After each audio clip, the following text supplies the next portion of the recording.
नमस्कार, आपका स्वागत है आप तक एसडी में और मैं हूं विकास। इस वक्त हमारे साथ मौजूद हैं डॉक्टर मिहिर भोले। आपको बता दें कि डॉक्टर मिहिर भोले जो हैं professor of national institute of design Ahmedabad से हैं। आपको शहरीकरण पे इनकी कई रिसर्च हैं जो देश के कई विख्यात पत्रिकाओं में भी प्रकाशित होते रहे हैं और कई ऐसे रिसर्च जो हमारे लिए बहुत फ़ायदेमंद है और ख़ास करके बदलते शहरीकरण के दौर को लेकर। तो आज हम हमारे साथ मौजूद हैं सर और इनसे हम जानते हैं कि शहरीकरण की मूलभूत समस्याएं क्या हैं। तो हालांकि आपको बता दें कि सर ये जो आज हम इंटरव्यू कर रहे हैं ये पुतुल फाउंडेशन के द्वारा किया जा रहा है। जब आपको पहले भी हमने बताया है कि पुतुल फाउंडेशन खेल, सामाजिक, सरोकार के क्षेत्रों में काम करते आ रही है, एक ऐसी संस्था है। और आज शहरीकरण को लेकर भी हम सर के साथ हैं। तो सर का पहले स्वागत करते हैं। सर स्वागत है आपका। वास्तव में बहुत खुशी है, मैं काफ़ी समय से इनके बारे में जानता हूँ, जानकारी है मुझे और कई इनके कार्यक्रमों को हमने देखा है नज़दीक से भी। समाज के लिए जो इनकी एक सार्थक और रचनात्मक सोच है वो वास्तव में बहुत ही उपयोगी है। और मुझे लगता है कि इस किस्म के अगर आप मुझे पूछें तो मैं तो कहूँगा 1 नहीं 10 पुतुल फाउंडेशन होने चाहिए, क्योंकि इस राज्य को इसकी ज़रूरत है। ऐसे डेडिकेटेड लोगों की ज़रूरत है जो कि इसके बारे में सोच सके कि हमारे राज्य की, हमारे लोगों की, हमारे जो ऐसे समाज के वो तबके जिनको हैंड होल्डिंग की ज़रूरत है, मदद की ज़रूरत है, क्या हम कर सकते हैं। तो उसके बारे में ये लोग बहुत अच्छा काम कर रहे हैं। वो चाहे लड़कियों के शिक्षा के बारे में हो या खेल के बारे में प्रोत्साहन देने के बारे में हो या ऐसे अन्य कई कार्यक्रम हैं इनके जो सामाजिक स्वास्थ्य पे भी लिया है कि स्वास्थ्य पे हर मतलब गंभीर से गंभीर रोगों के अच्छे से अच्छे चिकित्सक को भी के बीच उनसे बातचीत करके जरूर लेके चल रहे हैं जी। तो इनकी पहल बहुत सार्थक है और बहुत सराहनीय है और मुझे लगता है कि इसके लिए उनका हमको रिकग्नाइज करना चाहिए, उनके पूरे एफर्ट्स को, और इसको और आगे ले जाने की ज़रूरत है। मैं तो बहुत शुभकामनाएं दूंगा उनको कि बहुत अच्छा काम कर रहे हैं। धन्यवाद सर।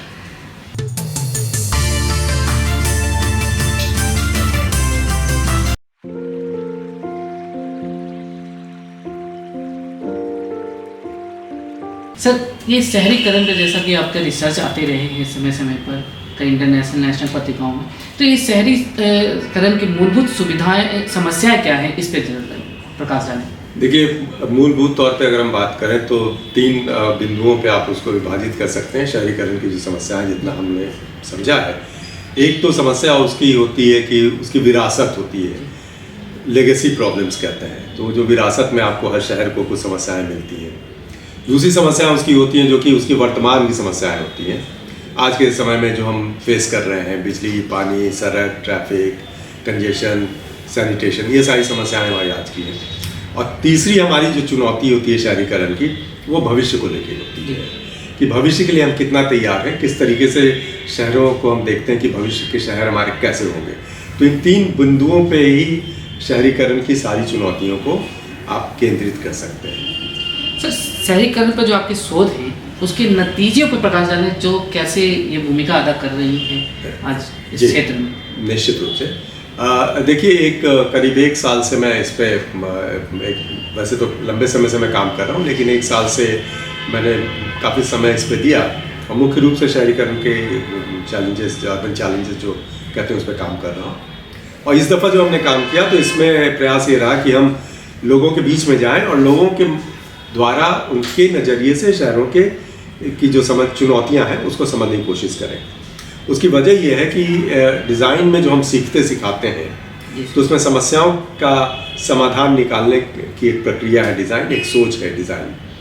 और डिज़ाइन में हम कहते हैं कि एक यूज़र सेंट्रिक अप्रोच होता है, यानी किसी समस्या का समाधान, किसी चुनौती का समाधान अगर हमको निकालना है तो हमको अपने नज़रिए से नहीं देखना, बल्कि जो उपयोग करता है, जो यूज़र है, उसके नज़रिए से देखना है। तो शहर के संदर्भ में जो यूज़र है वो शहर के बाशिंदे हैं, जो शहर में किसी भी शहर में रहते हैं। तो वो अपने शहर की चुनौतियों को, समस्याओं को किस प्रकार से देखते हैं, वो कैसे देखते हैं कि उनके लिए प्रायोरिटी क्या है, उनके लिए प्राथमिकता क्या है, उनके लिए शहरों की चौड़ाई ज़्यादा प्राथमिकता है कि उनके लिए मेट्रो ज़्यादा बड़ी प्राथमिकता है, कि उनके लिए नए किस्म के रैपिड ट्रांसपोर्ट सिस्टम आ जाए वो प्राथमिकता है। तो ऐसी समस्याओं के बारे में वो स्मार्ट सिटी की अगर बात करते हैं तो कैसे स्मार्ट सिटी की बात करते हैं, स्मार्ट सिटी के बारे में वो क्या सोचते हैं कितना जानते हैं स्मार्ट सिटी के बारे में, जिसके बारे में सरकार बात कर रही है। तो इन सारे बिंदुओं को हम यूज़र के पर्सपेक्टिव से जब हम जानने की कोशिश करते हैं तो हम सही समाधान निकाल पाते हैं, ताकि अंत में उपयोग तो बाशिंदों को ही करना है, शहर के निवासियों को ही करना है। तो सर, जैसे कि जो शहरीकरण की चुनौतियों के जो आपने डिज़ाइन के इस पे बताया जी, तो आपके द्वारा जो शोध किए गए इसमें डिज़ाइन की जो है प्रयोग कैसे सुलझाया जा सकता है, अगर आपके डिज़ाइनों पे अगर बात जी। की जाए? देखिए, आपने बहुत अच्छा प्रश्न किया। इसमें एक चीज़ आप समझ लें कि डिज़ाइन को आमतौर पे लोग समझते हैं कि ये एक सौंदर्यीकरण का प्रोसेस है, कि किसी चीज़ को सुंदर बना देना, कोई सुंदर कलाकृति कर देना वगैरह वगैरह। लेकिन मुख्य रूप से जो डिज़ाइन है वो समस्याओं को, किसी भी चुनौती को सुलझाने का एक क्रिएटिव मेथड है। यानी एक आप सृजनात्मक तरीके से किसी समस्या को सुलझाने का जब प्रयास करते हैं, वो चाहे शहरीकरण से हो, चाहे हेल्थ केयर से हो, या प्रोडक्ट डेवलपमेंट से हो, या कम्युनिकेशन से हो, तो जहाँ भी आप क्रिएटिव थिंकिंग का इस्तेमाल करते हैं, क्रिएटिविटी के साथ सोचते हैं, तो वो डिज़ाइन का एक नज़रिया उसके अंदर में होता है। अब जहाँ तक शहरीकरण की समस्याओं का सवाल है, तो इसके कई सारे नतीजे हो सकते हैं, कई सारे अप्रोचेस हो सकते हैं जिसके माध्यम से हम समस्याओं को सुलझा सकते हैं। लेकिन डिज़ाइन के माध्यम से जब हम बात करते हैं तो मुख्य 3 बिंदुओं पे मैं चर्चा करना चाहूँगा कि इसमें डिज़ाइन, शहरीकरण के संदर्भ में डिज़ाइन, टेक्नोलॉजी और इनोवेशन, ये 3 चीज़ों को हमको इकट्ठा करना पड़ेगा, और साथ में तब हमको पॉलिसी के लेवल पे देखना पड़ेगा कि कैसी नीतियाँ शहरों के बारे में बनाई जाती है। उनके संदर्भ में इन तीनों चीज़ों को इकट्ठा करके डिज़ाइन, टेक्नोलॉजी और इनोवेशन, हम सारी समस्याओं, चाहे वो ट्रांसपोर्टेशन से रिलेटेड हो, सॉलिड वेस्ट मैनेजमेंट से रिलेटेड हो, या पर्यावरण से रिलेटेड हो, तो इनको हम कैसे सुलझा सकते हैं। तो मुख्य रूप से डिज़ाइन का नज़रिया वही है। जैसे कि अगर हम बात करें, पटना भी तेज़ी से बदल रहा है, स्मार्ट सिटी का रूप ले रहा है, तो ऐसे में ये जो पटना के संदर्भ में आपकी जो क्या कुछ ऐसे रिसर्च आपके हैं जो कह सकते हैं कि यहाँ की समस्याओं से निजात दिला सकते हैं? हाँ, देखिए, इसमें 1-2 बात मैं कहना चाहूँगा कि ये रिसर्च तो मुख्य रूप से पूरे भारत का था, और हम कहते हैं पूरे भारत का डेटा हमारे पास सर्वे के माध्यम से हमने कलेक्ट किया था, और एक अच्छा सैम्पल साइज हमारे पास था, जिसमें बिहार भी इंक्लूडेड है, बिहार भी शामिल है उसमें। अब बिहार के बारे में अगर आप देखने जाएं तो बिहार की एक अपनी बड़ी विचित्र सी समस्या है कि अर्बनाइजेशन के पायदान पे हम नीचे से दूसरे स्तर पे हैं। तो यानी कि अर्बनाइजेशन की जो शहरीकरण की रफ्तार हमारे यहाँ बहुत कम है। अब उसी को अगर आप राष्ट्रीय स्तर पे देखने जाएं तो मैं कुछ आंकड़े आपके सामने प्रस्तुत करूं तो आपको ज़्यादा बढ़िया से समझ पाएंगे कि करीब 34% अर्बनाइजेशन हमारे देश में उस रफ्तार से हो रहा है, लेकिन उसके वो पूरे भारत में फैला है। अब हमारी समस्या एक बहुत बड़ी ये है कि हमारे पास बहुत बड़ी शहरी आबादी है। शहरों में पूरे देश से लोग आते हैं, हर जगह, खाली भारत में नहीं, हर जगह। तो गांव देहात से भी लोग हमारे पास आते हैं। अब जब वो शहरों में आते हैं तो मूलभूत सुविधाओं पे असर पड़ता है, प्रेशर पड़ता है। तो उसके लिए शहर हमारे उतने तैयार नहीं होते हैं, यानी उतने पब्लिक ट्रांसपोर्ट सिस्टम की कमी होती है, सॉलिड वेस्ट मैनेजमेंट की कमी होती है, हमारे पास पानी की कमी, बिजली की कमी, सारी समस्याएं। जब पॉपुलेशन बढ़ेगा तो ये सब सारी चीज़ें हमारे साथ आ जाती हैं। बिहार के साथ भी वही समस्या, और बिहार की जो मुख्य समस्या ये है कि ये मूल रूप से एक एग्रीकल्चर स्टेट है जिसका आधार कृषि पे आधारित है। जहाँ इंडस्ट्रियल स्टेट होता है वहाँ पे इंडस्ट्री के साथ विकास दूसरे प्रकार से होता है। तो अब उसकी वजह से हमारे शहर जितने विकसित होने चाहिए थे वैसे नहीं है। इंफ्रास्ट्रक्चर के मामले में कमी है, प्रयास बहुत हो रहा है लेकिन फिर भी कमी रह जाती है। तो हमें और सारा वो बिहार के संदर्भ में देखें मुख्य रूप से तो पूरे प्रदेश का जो प्रेशर है वो अकेला शायद एक शहर है पटना जिसके ऊपर आके गिरता है।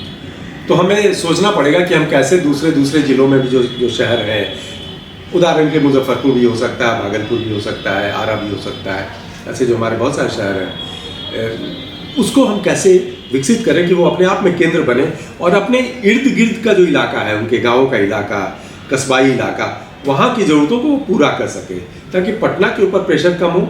और साथ साथ पटना को भी अब हमको एक्सपैंड करने की ज़रूरत है। नदी के उस पार भी जा सकते हैं, दूसरी तरफ भी जा सकते हैं, और एक ग्रेटर पटना के प्लान की बात भी हो रही है। उसको हम जल्दी से जल्दी एग्जीक्यूट करें तो समस्याओं का निदान। लेकिन सर, जो जैसे कि हमने जब बात की कि समस्याओं का निदान तो पटना में हो सकता है अगर हम एक्सपैंड करें, लेकिन जितना तेज़ी से पटना फैल रहा है उतनी तेज़ी से कह सकते हैं कि सड़कें छोटी हो रही हैं, तो मेट्रो भी आने लगा है, विकास के रूप में उसको देखा जाए।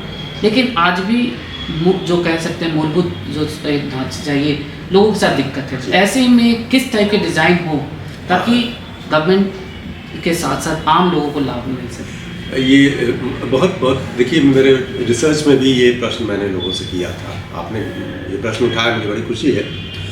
लोगों से अगर आप ये बात पूछें कि भाई आपको विकास का कौन सा मॉडल पसंद है, तो आमतौर पे लोग ये समझेंगे कि विकास के नाम पे बड़ी बड़ी चीज़ें हो जाए, हमारे पास मेट्रो हो जाए, BRTS हो जाए, हमारे पास और भी टेक्नोलॉजी से पे आधारित नई सुविधाएं हो जाए, तो वो तो एक चीज़ है। उसकी अपेक्षा हर शहरी को होती है। पटना में भी है, अहमदाबाद में भी है, दिल्ली में भी है, गुड़गांव में भी है, हर जगह है लोगों को। लेकिन उसके साथ साथ एक जो बड़ी समस्या ये होती है कि हमारे सारे शहर बहुत पुराने हैं। कोई नया शहर विकसित कम हुआ है, पुराने शहरों में ही हम काम कर रहे हैं अभी। पटना भी कई सैकड़ों साल पुराना शहर है, दूसरे शहर भी, अहमदाबाद भी सैकड़ों साल पुराना शहर है। तो वो ऑलरेडी बस चुका होता है और उसके अंदर आपको कुछ विकास करना होता है। तो जब भी आप नए किस्म के विकास की बात करते हैं तो जो एग्जिस्टिंग ढांचा होता है उसके ऊपर प्रेशर पड़ता है। जब डिज़ाइन की बात हम करते हैं तो हम ये कहते हैं कि किस तरीके से हम कम से कम असुविधा पैदा किए हुए ज़्यादा से ज़्यादा सहूलियतों को लोगों के बीच में ले जा सके। तो हमको क्रिएटिवली सोचना पड़ेगा कि हमारे शहर को सच में प्रायोरिटी के रूप में मेट्रो की पहले ज़रूरत है या सड़कों के चौड़ीकरण की पहले ज़रूरत है। तो इस किस्म के जब हमने सवाल अपने शहरी मतलब जो रिस्पॉन्डेंट्स उनसे जो पूछा, तो उसमें लोगों ने कहा कि नहीं, मेट्रो भी हमको चाहिए, हमको BRTS भी चाहिए, हमको दूसरे साधन भी चाहिए पब्लिक ट्रांसपोर्टेशन के लिए। लेकिन उसके साथ साथ हमारे लिए सबसे ज़्यादा ज़रूरी ये है कि हमारे सड़कों के ऊपर जो एनक्रोचमेंट है उसको हटाया जाए, सड़कों का चौड़ीकरण हो, शहर रीडेवलपमेंट में जाए। जो इलाके पुराने हो चुके हैं उनको रीडेवलप करके उनको और चौड़ा किया जाए, विकसित किया जाए। तो ये लोगों की अपेक्षाएं हैं।